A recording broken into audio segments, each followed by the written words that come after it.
আমি হযরত মাওলানা খালেদ সাইফুল আইবি সাহেবকে এবং হযরত মাওলানা সাফাতুল গাজী সাহেবকে কালিমা পাঠ করে নতুন করে মুসলমান করার জন্য বিনীত অনুরোধ জানাচ্ছি।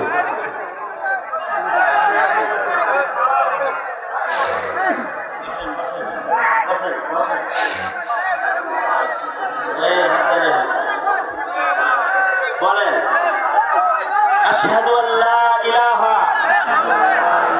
ইল্লাল্লাহ আশহাদু আন্না মুহাম্মাদুর রাসূলুল্লাহ লা ইলাহা ইল্লাল্লাহ মুহাম্মাদুর রাসূলুল্লাহ আমানতু বিল্লাহি ওয়া মালাইকাতিহি ورسله واليوم الآخر والقدر خيره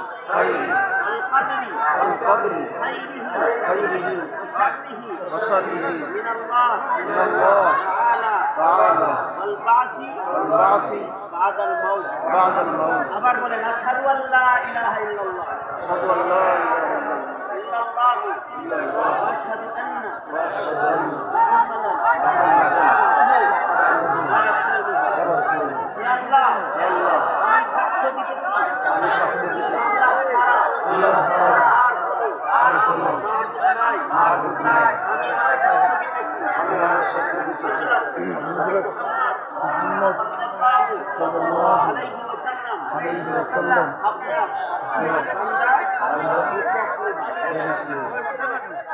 নাম কি? আব্দুর রহমান। নাম এখন যে ওনার নতুন নাম হলো আব্দুর রহমান। আপনারা যারা পারেন এখানে নব মুসলিমদের জন্য সালাম দেন সবাই, তার জন্য বিশেষ একটি ফান্ড এখানে স্বেচ্ছায় যারা দিবেন তারা স্টেজে মোনাজাতের পূর্বে দিয়ে যাবেন। সালাম দেন জোরে করে। আসসালামু আলাইকুম। আসসালামু আলাইকুম। আলাইকুম আলাইকুম আলাইকুম ওয়ালাইকুম আসসালাম।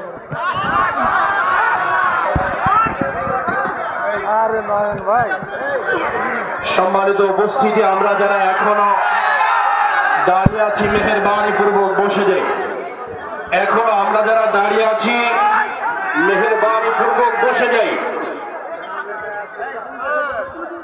এরপরে যে আমাদের সামনে কোরআন ও হাদিস থেকে অত্যন্ত গুরুত্বপূর্ণ তাকরীর পেশ করছেন বিশিষ্ট ইসলামী চিন্তাবিদ, কারা নির্যাতিত আলেম জনাব হযরত মাওলানা আল্লামা সাখাত হুসাইন রাজি, জনাব হযরত মাওলানা আল্লামা সাখাত হুসাইন রাজি সাহেব দামাত বরকাতুল আলিয়া, লালবাগ, ঢাকা, হযরতের মূল্যবান তাকরীর পেশ করার জন্য সবিনয় অনুরোধ করছি।